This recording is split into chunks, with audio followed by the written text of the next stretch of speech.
نحمده ونصلي على رسوله الكريم اما بعد فاعوذ بالله من الشيطان الرجيم بسم الله الرحمن الرحيم رب اشرح لي صدري ويسر لي امري واحلل عقدة من لساني يفقهوا قولي۔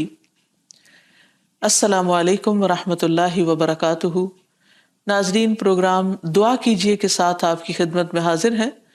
آج ہم انشاءاللہ شیطان سے حفاظت کی دعائیں پڑھیں گے۔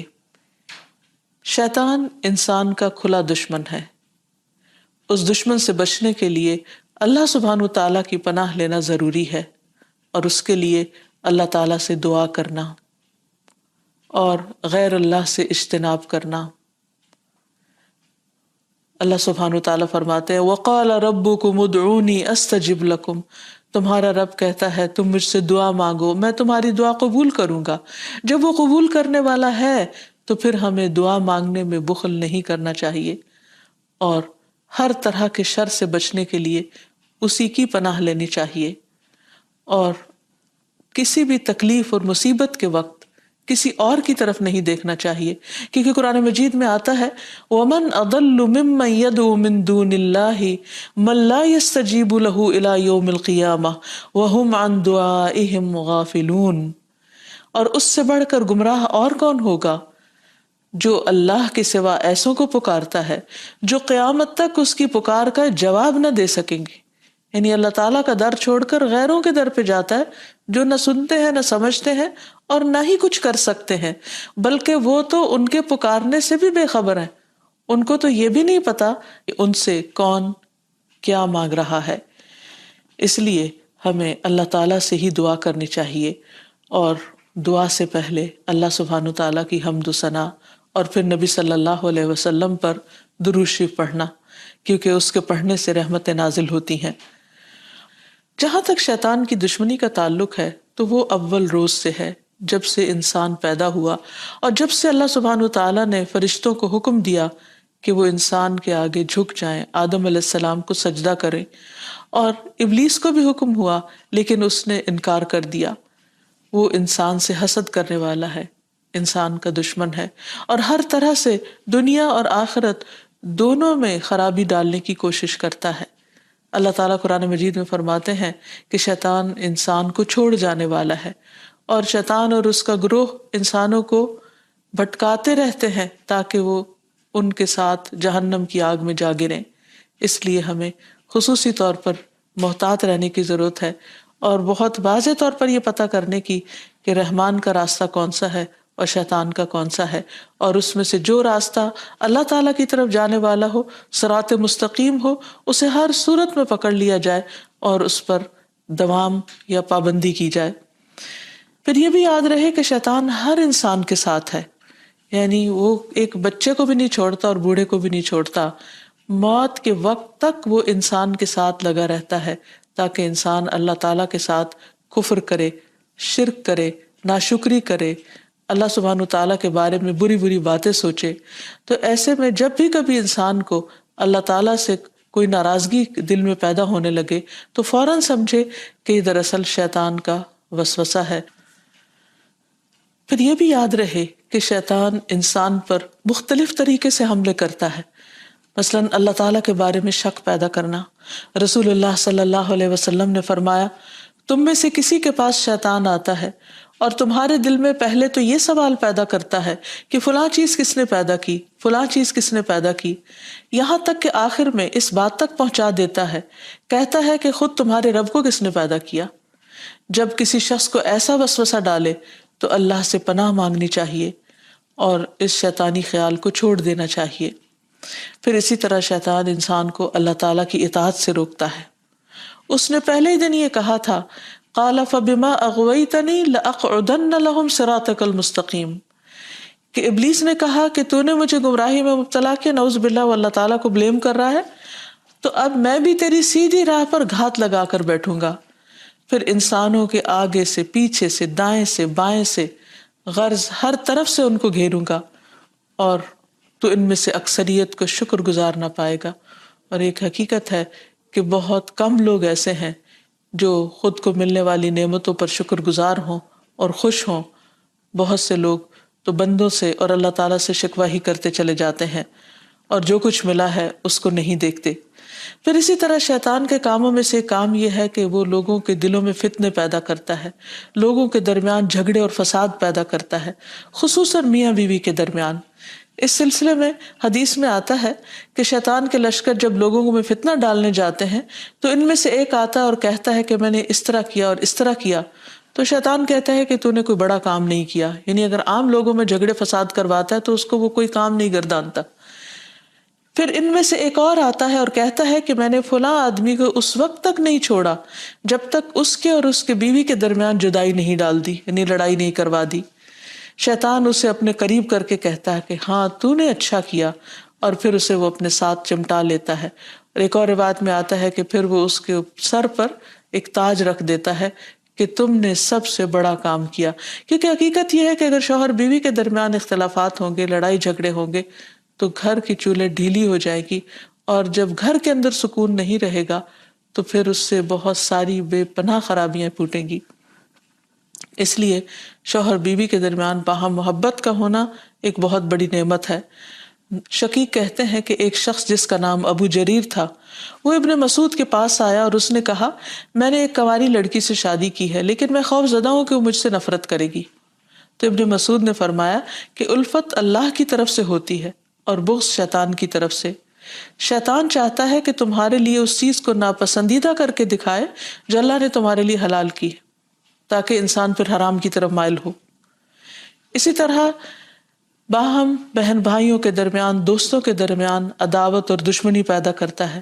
قرآن مجید میں اللہ تعالیٰ فرماتے انما یرید الشیطان ان یوقع بینکم العداوۃ والبغضاء فی الخمر والمیسر، شیطان تو یہ چاہتا ہے کہ شراب اور جوئے کے ذریعے تمہارے درمیان دشمنی اور بغض ڈال دے، کیونکہ عموماً شراب کی محفلیں بھی دوستوں کے درمیان ہوتی ہیں اور جوئے بھی عموماً دوستی آپس میں کھیل رہے ہوتے ہیں، تو ان میں ایک دوسرے کے ساتھ پھر جو زیادتیاں ہوتی ہیں ناسمجھی کی وجہ سے یا شراب کے نشے کی وجہ سے، تو اس میں بعض اوقات مدتوں پرانے تعلقات ختم ہو کر رہ جاتے ہیں، تو یہ بھی شیطانی وار ہوتے ہیں۔ پھر شیطان کا ایک بہت بڑا ہتھیار جو ہر ایک پر چل جاتا ہے وہ ہے غصہ کرنا، کیونکہ غصہ شیطان کی طرف سے ہوتا ہے اور وہ انسانوں کو جلد مشتعل کروا دیتا ہے۔ پھر اسی طرح اللہ کا ذکر بھلوا دینا، قرآن مجید میں آتا ہے استحوذ علیہم الشیطان فانساہم ذکر اللہ اولئک حزب الشیطان الا ان حزب الشیطان هم الخاسرون، شیطان ان پر غالب آ گیا سو اس نے انہیں اللہ کی یاد بھلا دی، یہ لوگ شیطان کا گروہ ہیں، سن لو یقیناً شیطان کا گروہ ہی وہ لوگ ہیں جو خسارہ اٹھانے والے ہیں۔ پھر اسی طرح شیطان کا ایک بہت بڑا وار نماز میں وسوسے ڈالنا ہے۔ اکثر لوگ نماز کے اندر بھول جاتے ہیں اور نماز کے وسوسوں کی شکایت کرتے ہیں اور نماز میں خشوع و خضوع کو سب سے مشکل کام گردانتے ہیں۔ حقیقت یہ ہے کہ نماز میں خشوع و خضوع اور کنسنٹریشن انسان کو جنت الفردوس کا مستحق بناتا ہے، لیکن جب انسان کی نماز خشوع و خضوع سے خالی ہوتی ہے، یعنی اس میں کنسنٹریشن نہیں ہوتی، تو انسان کو یوں محسوس ہوتا ہے جیسے اس نے نماز پڑھی ہی نہ ہو۔ اور جب سب سے پہلا فریضہ ہی انسان کا ڈھیلا پڑ جاتا ہے یا صحیح طور پر ادا نہیں ہوتا، تو ایسی صورت میں انسان کے دل میں کبھی بھی پھر اطمینان اور سکون نہیں آتا۔ تو بہرحال رسول اللہ صلی اللہ علیہ وسلم نے فرمایا کہ جب نماز کے لیے اذان دی جاتی ہے تو شیطان ہوا خارج کرتا ہے اور بڑی تیزی کے ساتھ پیٹھ موڑ کر بھاگتا ہے تاکہ اذان کی آواز نہ سن سکے، اور جب اذان ختم ہو جاتی ہے تو پھر واپس آ جاتا ہے، لیکن جو ہی تکبیر شروع ہوتی ہے پھر پیٹھ موڑ کر بھاگ جاتا ہے۔ جب تکبیر بھی ختم ہو جاتی ہے تو شیطان دوبارہ آ جاتا ہے اور نمازی کے دل میں وسوسے ڈالتا ہے اور کہتا ہے فلاں بات یاد کرو، فلاں بات یاد کرو۔ ان باتوں کی شیطان یاد دہانی کراتا ہے جن کا اسے کبھی خیال نہ گزرا تھا۔ اس طرح انسان کو محو کرتا ہے ان خیالات میں، یہاں تک کہ انسان کو یہ بھی یاد نہیں رہتا کہ اس نے کتنی رکعتیں پڑھی تھی، یعنی اس کو رکعتوں کی تعداد تک بھول جاتی ہے۔ پھر نماز کے اندر ادھر ادھر اس کو بھٹکاتا رہتا ہے اور کبھی اس کی نگاہ ادھر ادھر اٹھ جاتی ہے، ذرا سے شور پر انسان کی توجہ نماز سے ہٹ جاتی ہے، اور بعض اوقات انسان پوری کی پوری نماز پڑھ جاتا ہے لیکن اس میں اللہ کی یاد نام کی کوئی چیز نہیں ہوتی، کیونکہ اللہ کی یاد سب سے پہلے انسان کے دل میں ہوتی، اور اگر دل میں ہی اللہ کی یاد نہیں تو زبان سے محض پڑھا ہوا یاد نہیں کہلا سکتا۔ پھر اسی طرح شیطان انسان سے برائی اور بے حیائی کے کام کرواتا ہے۔ قرآن مجید میں اللہ تعالیٰ فرماتے ہیں کہ انما یأمرکم بالسوء والفحشاء وان تقولوا علی اللہ ما لا تعلمون، کہ وہ تمہارا کھلا دشمن ہے، وہ تمہیں برائی اور بے حیائی کا حکم دے گا، نیز اس بات کا کہ تم اللہ کے ذمے ایسی باتیں لگا دو جن کا تمہیں خود علم نہیں، یعنی ایسی باتیں اللہ تعالیٰ کے بارے میں کہو جو لا علمی پر مبنی ہو۔ بہت سے لوگ اللہ کے بارے میں یا اللہ تعالیٰ کے احکامات کے بارے میں جھگڑتے ہیں بغیر یہ جانے کہ اللہ تعالیٰ نے کسی بات کا حکم کیوں دیا ہے۔ پھر اسی طرح شیطان کا ایک حربہ ہے انسان کا لباس اتروانا، کیونکہ جنت کا لباس اتروایا تھا آدم اور حوا سے شیطان نے ان کو بہکا کر، اور دنیا میں بھی وہ یہی چاہتا ہے کہ انسان بے حیائی اور فحاشی کی طرف مائل ہو۔ پھر اسی طرح انسان کے برے اعمال کو شیطان مزین کرتا ہے۔ جب انسان کو غلط کام کرتا ہے اور اس پر اس کو شرمندگی نہیں ہوتی، اس پر اس کو کوئی ریگریٹس نہیں ہوتے، تو یہ دراصل شیطان کا حربہ ہوتا ہے جو اس پر چل چکا ہوتا ہے۔ پھر اسی طرح انسان کو اذیت بھی پہنچاتا ہے، جیسے ایوب علیہ السلام کو جو بیماری تھی اس میں وہ کہتے ہیں کہ وَاذْكُرْ عَبْدَنَا ایوب اذ نادى رَبَّهُ انی مسنی الشیطان بنصب وعذاب، اور ہمارے بندے ایوب کا ذکر کیجئے جب انہوں نے اپنے پروردگار کو پکارا کہ شیطان نے مجھے سخت تکلیف اور عذاب میں ڈال دیا ہے۔ یعنی انسان جب بیمار ہوتا ہے تو اس وقت خصوصاً اس کو مایوس کرتا ہے، اللہ کی رحمت سے مایوس کرتا ہے، اور بعض اوقات اس کے دل میں ایسی ایسی باتیں ڈالتا ہے کہ جسمانی بیماری سے زیادہ انسان روحانی تکلیف میں مبتلا ہو جاتا ہے۔ اسی طرح بعض جسمانی بیماریاں بھی شیطان کی وجہ سے ہوتی ہیں۔ آپ صلی اللہ علیہ وسلم نے فرمایا، طاعون تمہارے دشمن جنوں کی طرف سے ایک چوکا ہے اور وہ تمہارے لیے شہادت ہے، یعنی وہ آتا شیطان کی طرف سے ہے لیکن تمہارے حق میں فائدہ مند ہو جاتا ہے۔ اور شیطان کی یہ دشمنی انسان کے ساتھ، انسان کی پیدائش کے ساتھ ہی شروع ہو جاتی ہے، جیسا کہ ہم دیکھتے ہیں کہ نبی صلی اللہ علیہ وسلم نے فرمایا کہ جب بنی آدم پیدا ہوتا ہے تو پیدائش کے وقت شیطان اسے چھوتا ہے اور بچہ شیطان کے چھونے سے زور سے چیختا ہے، سوائے مریم اور ان کے بیٹے عیسیٰ علیہ السلام کے۔ اس کی وجہ مریم علیہ السلام کی والدہ کی دعا ہے کہ انی اعیذھا بک وذریتھا من الشیطان الرجیم، کہ میں اسے اور اس کی اولاد کو شیطان رجیم سے تیری پناہ میں دیتی ہوں۔ اور پھر شیطان تو اپنے کام کرتا ہے لیکن انسان کو اس کے حملوں سے بچنے کی تدابیر اختیار کرنی چاہیے جو قرآن و سنت میں ہمیں بہت اچھی طرح بتا دی گئی ہیں۔ سب سے پہلی بات تو یہ ہے کہ اللہ سبحانہ و تعالیٰ پر بھرپور ایمان اور توکل ہونا چاہیے، کیونکہ اللہ تعالیٰ کا وعدہ ہے کہ جو لوگ ایمان لائیں گے اور اپنے رب پر توکل کریں گے شیطان ان کا کچھ بھی نہیں بگاڑ سکے گا۔ پھر اسی طرح اللہ تعالیٰ کے لیے اخلاص برتنا، ہر کام صرف اللہ کے لیے کرنا، اپنے آپ کو شرک سے بچانا۔ تو جو شخص ایسا طریقہ اختیار کرے گا شیطان کا اس پر بھی زور نہیں چلے گا۔ پھر ہر معاملے میں قرآن و سنت کی پیروی کرنا، پھر دن کا آغاز اور اختتام اللہ کے ذکر سے کرنا، اللہ کی یاد سے کرنا، اللہ کی فرما برداری کے کاموں سے کرنا۔ پھر اسی طرح کثرت سے سجدے کرنا، کیونکہ شیطان نے اللہ تعالیٰ کا حکم نہیں مانا تھا اور سجدے سے انکار کیا تھا، تو رسول اللہ صلی اللہ علیہ وسلم نے فرمایا جب کوئی آدمی سجدہ والی آیت پڑھ کر سجدہ کر لے تو شیطان روتے ہوئے دور ہٹ جاتا ہے اور کہتا ہے افسوس مجھ پر، آدمی کو سجدے کا حکم ملا تو اس نے سجدہ کر لیا، اس کے لیے جنت ہے، اور مجھے بھی سجدے کا حکم ملا لیکن میں نے انکار کر دیا اور میرے لیے جہنم ہے۔ تو اس لیے شیطان کی مخالفت اگر انسان کرنا چاہے تو اس کے لیے سجدوں کی کثرت کر دے اور خصوصاً فرض نماز کی پابندی کرے، تو انشاءاللہ شیطان کا زور نہیں چلے گا۔ پھر اسی طرح گھر کو شیطانی چیزوں سے پاک کرنا، پھر فضول خرچی سے بچنا کیونکہ فضول خرچ شیطان کے بھائی ہوتے ہیں، نگاہوں کی حفاظت کرنا کیونکہ نبی صلی اللہ علیہ وسلم نے فرمایا کہ وہ ابلیس کے تیروں میں سے ایک تیر ہے۔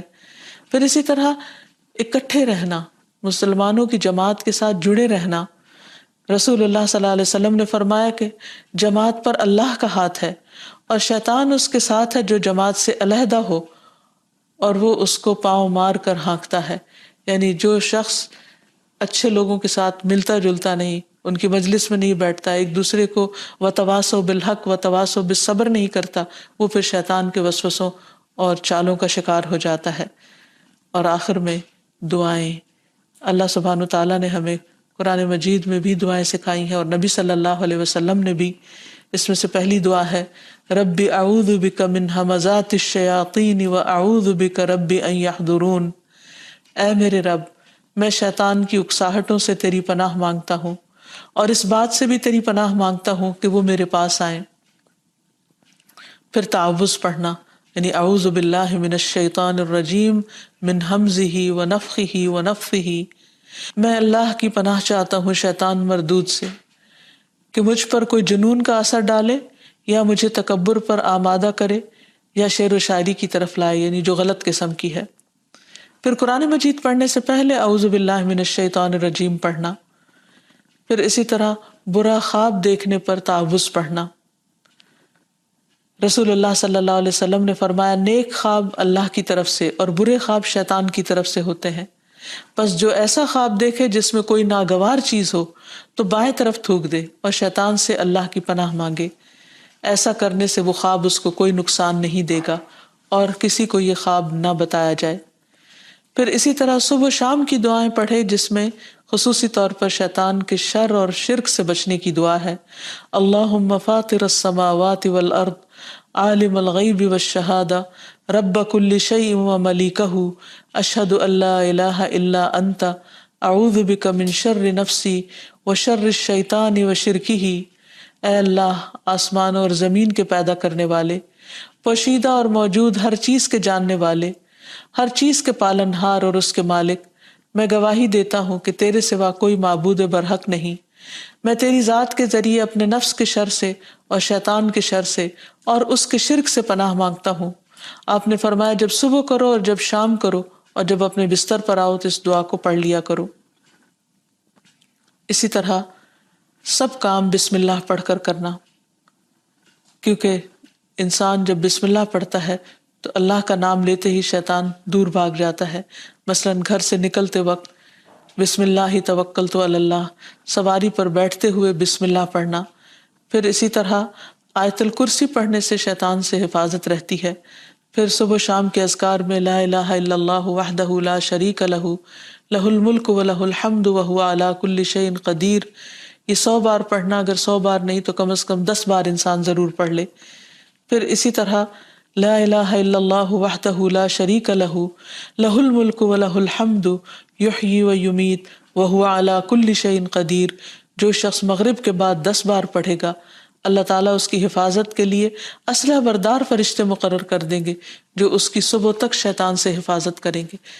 تو اس لیے ہمیں بھی ان اذکار اور دعاؤں کا اہتمام کرنا چاہیے. اگر زبانی یاد نہ ہو تو دیکھ کر بھی پڑھے جا سکتے ہیں، لیکن حقیقت یہ ہے کہ اللہ کا ذکر ایک مضبوط قلعہ ہے جس میں انسان پناہ لیتا ہے ہر قسم کے شر سے بچنے کے لیے، خصوصاً شیطان کے شر سے. تو اللہ تعالی ہم سب کو اس سے محفوظ رکھے. وآخر دعوانا ان الحمد للہ رب العالمین. السلام علیکم ورحمۃ اللہ وبرکاتہ.